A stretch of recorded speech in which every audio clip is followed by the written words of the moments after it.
At this time, we're going to present our Lifetime Achievement Awards. And this is a very special recognition. This award is given for over 20 years of active service in one of our branches of first responding. And I'd like to ask a couple of my heroes, Burleson PD Chief Billy Cordell and our Johnson County District Attorney, to come up and actually make this presentation for us.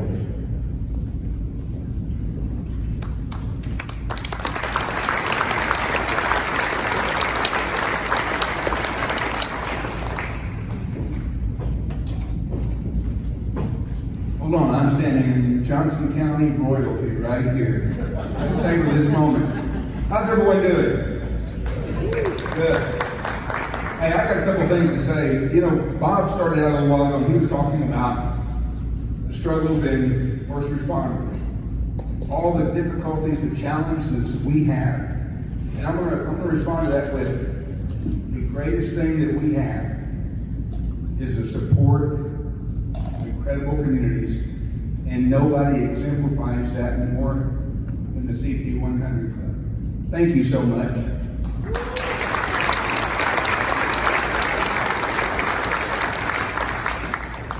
Well, on behalf of the CT 100 Club and in conjunction with the Honorable Bill Hanna, I'm honored to co-present the Lifetime Achievement Award to Commander Larry Sparks.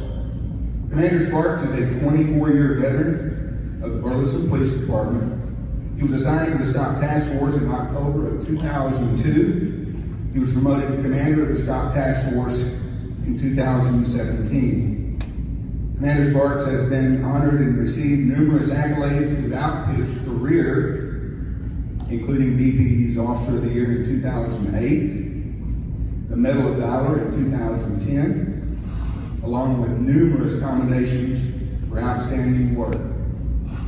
But probably the most significant accomplishment he has earned over a distinguished career is the admiration and respect for the leadership he has provided to his team, to every agency that is sitting in this room today, and so many other state and federal partners. His nomination for this award originated from his team, and that speaks incredible volume about how much respect they have. This team is sitting right over here, and they deserve a round of applause because they are an awesome team and support of West Top County.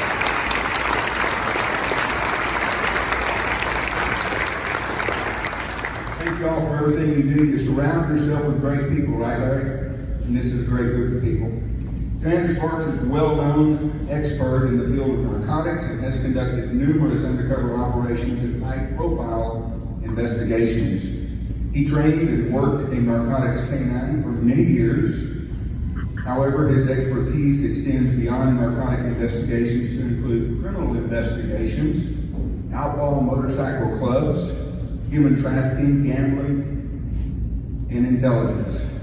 Larry is a seasoned veteran with extensive experience to walk you through any of these investigations. His network of professionals extends far beyond Johnson County, include numerous local, state, and federal partners. In addition to state prosecutions, he has successfully led efforts to prosecute defendants on a federal level, working with Homeland Security, the DEA, and the Attorney General's office. He recently led a federal prosecution of 2 known narcotic traffickers that were involved in a Burleson homicide. I recall another investigation where he received information from a business owner in Burleson that had leased property to someone and later suspected there was narcotic trafficking going on within that business. That investigation led to the largest fentanyl arrest and seizure the state of Texas had seen during that time. Just last year, his team of 6 investigators made the largest crystal meth seizure in Stop's history at just under 49 pounds. Further, they assisted in 5 murder investigations and worked multiple overdose death cases, resulting in the arrest of 10 suspects that were involved in those deaths.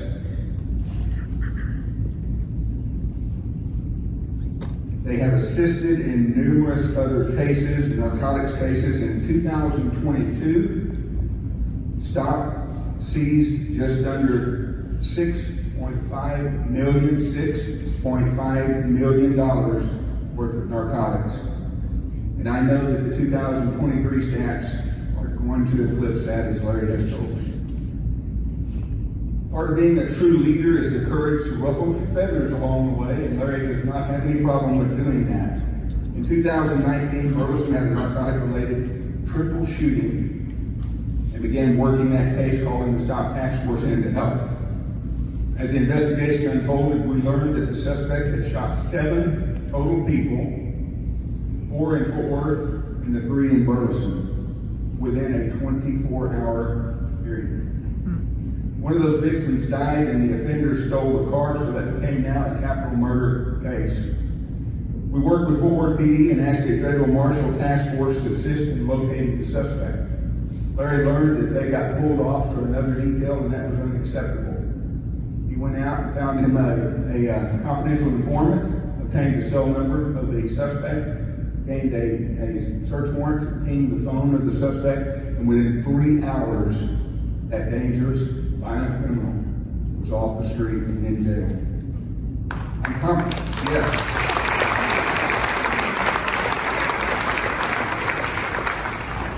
I am confident that many of you in this room have leaned on Larry for information, guidance, and support, and learned from his wisdom and expertise.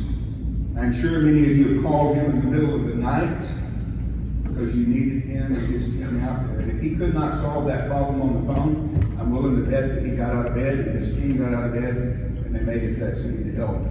That's just who they are. The Lifetime Achievement Award reflects a career of incredible work. It is a level of accomplishment that very few people achieve. There's no way to summarize all of his efforts over a long, distinguished, decorated career in just a few moments. But I assure you that if we went back on each and every year, my comments tonight would absolutely reflect the same level of service, commitment, and dedication for each of his prior years. I talked about his accolades, but I want to close my comments this evening talking about his character. For the past 9 years, I've had the pleasure of working with Larry, and I found his character, his integrity, and reliability to be impeccable. His compassion to help each of you is genuine, and his conviction to pursue violent criminals is second to none. He is the guy who won't chase him, the bad guys, to get him to jail. We know a lot about his character while at work, but Larry also balances his home life with his son Luke and his girlfriend Kristen. Whether he's attending baseball practices, school activities, field trips, or vacations, it is apparent his family time is very important to him. In fact, Larry, Kristen, and Luke were on vacation this week, and Kristen and Luke decided they would cut their vacation short so that Larry could come back and accept this honor. Kristen is here with us tonight, and if she doesn't mind standing, I would love for all of us to say thank you to her because she serves a great role in sacrificing so much.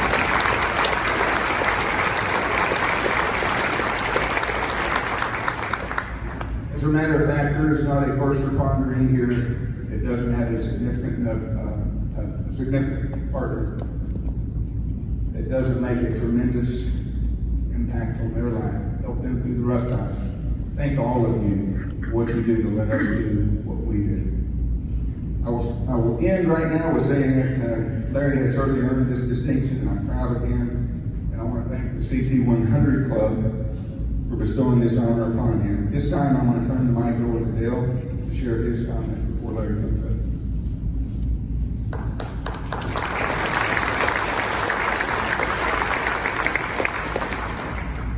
Well, thank you, Chief. I am honored to present this award to Larry along with Chief Cordell. I thought it appropriate to give those of you who are not familiar with the Special Crimes Unit that Larry is the commander of, which was formerly called the Stop Narcotics Unit, a little bit of an overview of what this unit is. Personnel from several law enforcement agencies in Johnson County come to one location to work major crimes and major narcotics cases. The Johnson County Commissioners Court, county judge, and the commissioners have been great in funding this organization. The sheriff's department is the one that sends the most employees and money to this organization. The city of Burleson through their city council, the city of Cleveland through their city council, the city of Alvarado, the city of Joshua is now sending an agent, has already been selected to join this unit. The city of Grandview has contributed monetarily. The board of directors is made up of myself, the elected county attorney Bill Moore, chief of the Burleson Police Department, Cordell, chief Severance of the Cleveland Police Department, Chief May, the Alvarado Police Department, Chief Gesselthorpe, and I always mispronounce his name, he's here, I apologize for that. He has been great, he is sending an agent. These municipalities join together in sending personnel and money to this organization. Larry stands on the shoulders of some great previous commanders. This organization was started in 1989, I believe. The first commander, Al Baldwin.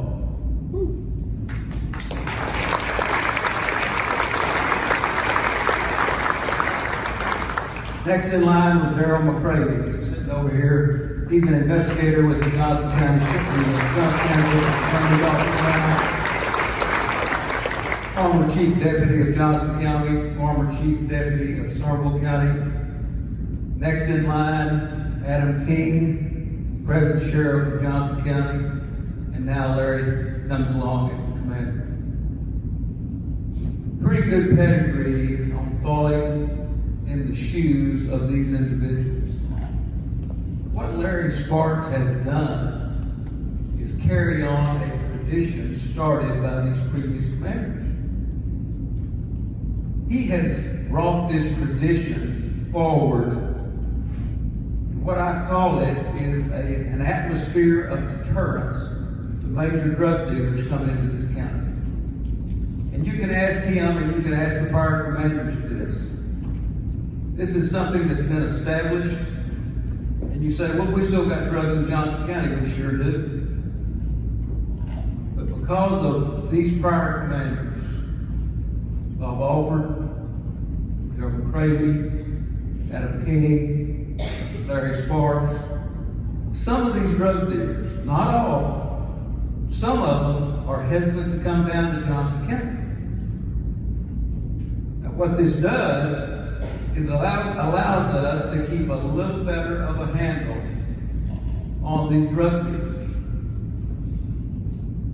Larry and the team that he leads do a great job. These guys that are sitting over here that asked me not to have them stand, these are the guys that put their lives on the line. These are the guys that we need to stand up and salute, although they want to remain anonymous as best they can. As district attorney of this county and Somerville County, I am in a unique position to be able to see the overview of the criminal cases.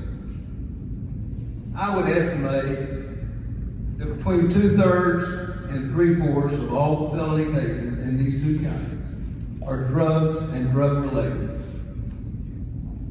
Now that is a startling statistic. And when I say drug related, credit card theft, burglary of vehicles, burglaries of homes, that kind of thing. It's all related.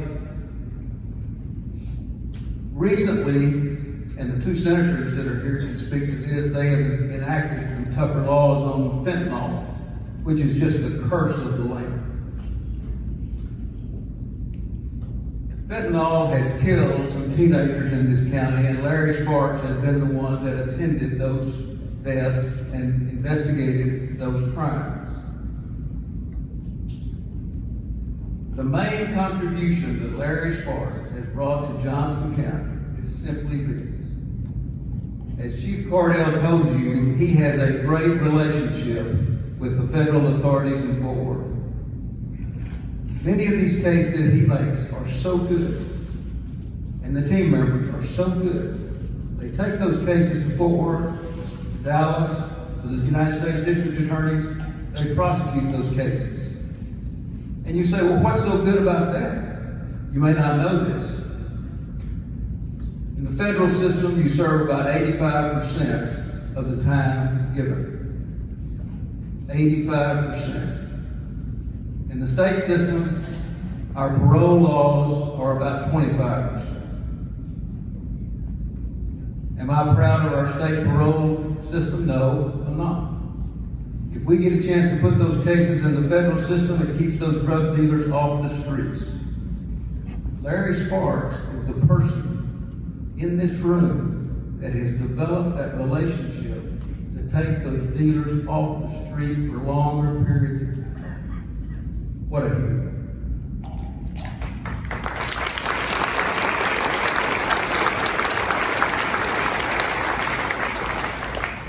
The big picture is this. The law enforcement chain starts, as far as drug cases, with Larry Sparks and his team. That's the first link. The second link, the prosecution. The third link, the courts. The last link, the juries. The juries of Johnson County have been so supportive on these major drug prosecutions. Many times these defendants will take a large number of years on a plea rather than face the juries. Does that give us some significant bargaining power in the district attorney's office? You bet it does. A law that is not supported by the juries is not worth a quarter. The juries of Johnson County have supported these drug laws and have dealt harsh sentences when asked to do so. Larry Sparks is the major contributor to making that first link in the chain work. The big picture is too, there's good news and there's bad news. The bad news is there's drugs in Johnson County. There's drugs in Somerville County. We spent the afternoon indicting some drug cases in Glen Rose and Somerville. There's drugs in this county. There's drugs in Somerville County. There's drugs in Hood County. That's the bad news. There's going to be more drugs. With the influx of people coming in, there's going to be more drugs. The more people, the more drugs. Here's the good news. Because of Larry Sparks and his team, there's not as many drugs in this county as there could be or there would be without his efforts. We come to this portion where we honor Larry. What he does is a calling. It's a calling that some get. Larry has responded to that call. When you see somebody like him that has a spirit of just being devoted to keeping this county safe, that deserves a Lifetime Achievement Award. It's all about keeping this county, Somerville County, obviously Hood County, safe. We do the right thing, but our primary focus is to keep this county safe, deter these drug dealers as best we can, and maintain this atmosphere of deterrence. I am so proud to join with Chief Cardell in presenting this award to Larry Sparks.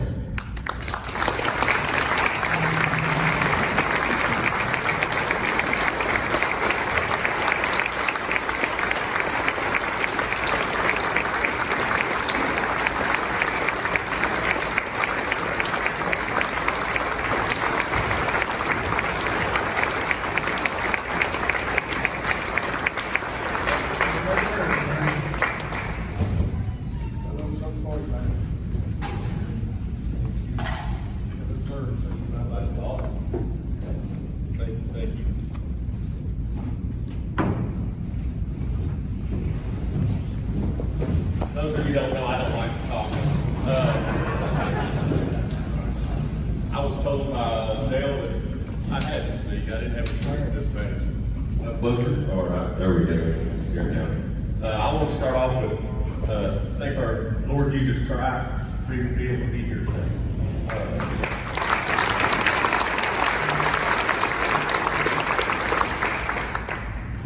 Number two is there's no I in team.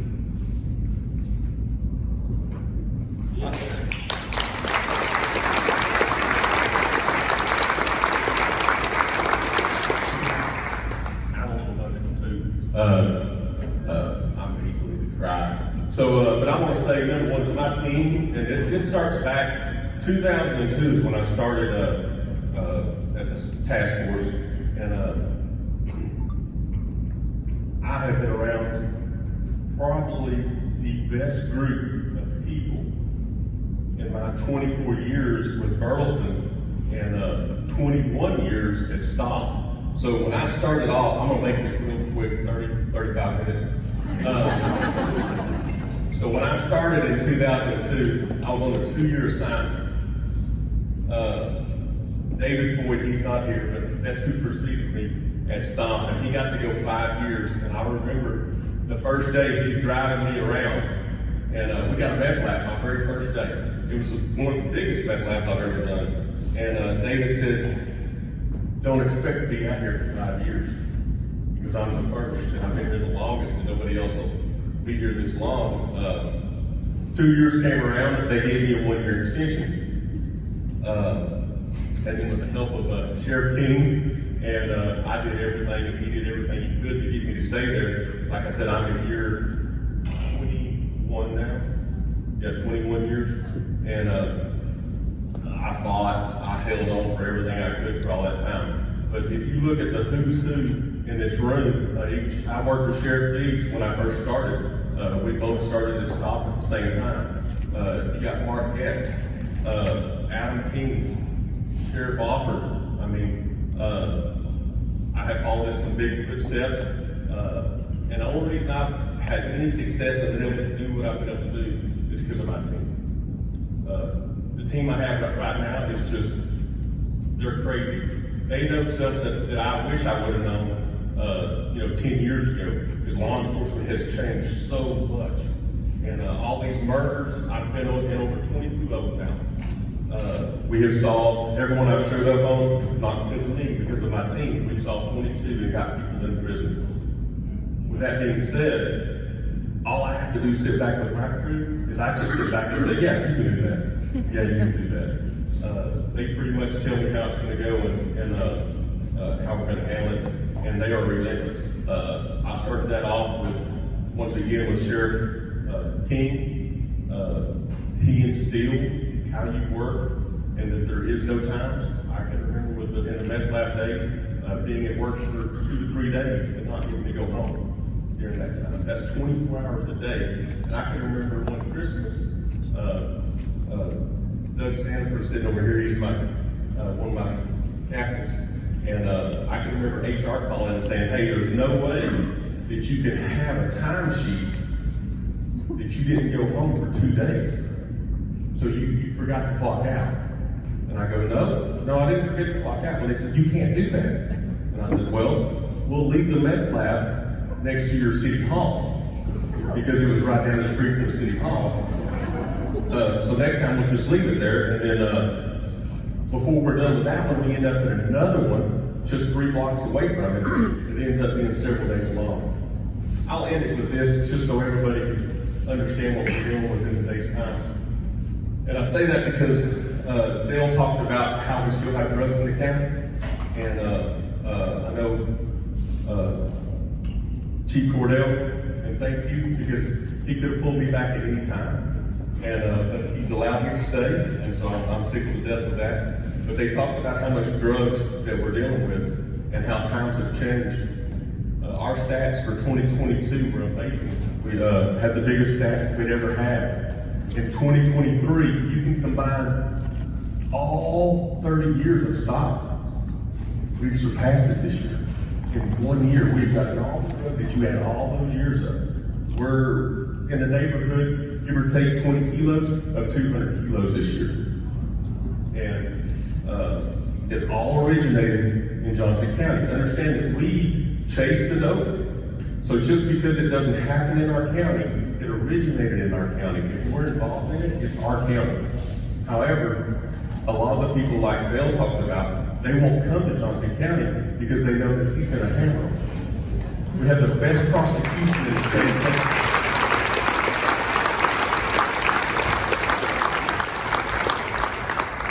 So that went on for years and years, and we ended up partnering up with Homeland Security. That's because we were doing such good jobs. My guys were making cases that the federal agents were envious of, because we were chasing the dope and we were going where it took. So we found that all of our dopers were up in Tarrant County, and they didn't want to come down here. They would literally like drive from Joshua to Fort Worth to sell us drugs from Cleveland. And that was because they didn't want to get prosecuted in Johnson County. So what do? We try to file cases in Tarrant County, and I'll be honest with you, they go nowhere. So we found out, well, hey, you know what? We're making kilo buys. We can go federal with them. So as of today, this number is way under, but as of today, I believe we have over 60 convictions in the federal courts just over the last couple of years. We currently have about 27 to 30 that are fixing to be indicted. They started wrapping them up yesterday, and while I was on vacation, I keep getting these text messages when I get cell phone, and I'm like, oh, they got another one. They got another one. So with that being said, just understand that the dope is here, it's gonna be here, but we still gotta fight the good fight. And with the fentanyl coming, that is something else, and it's all coming from Tarrant County and Fort Worth. Of course, it's coming from the border, but they go to the larger cities and then they start distributing our children. And we don't even keep stats of how many children have died in our county, but I know it's in double digits just over the last 2 years. So I generally don't get calls to the ones that unless they're 18 or under. And that's just because there's so many that I can't deal with all of them. So we try to take some of the younger children and work those cases. Once again, there's no I in team. That's who deserves all this. Thank you.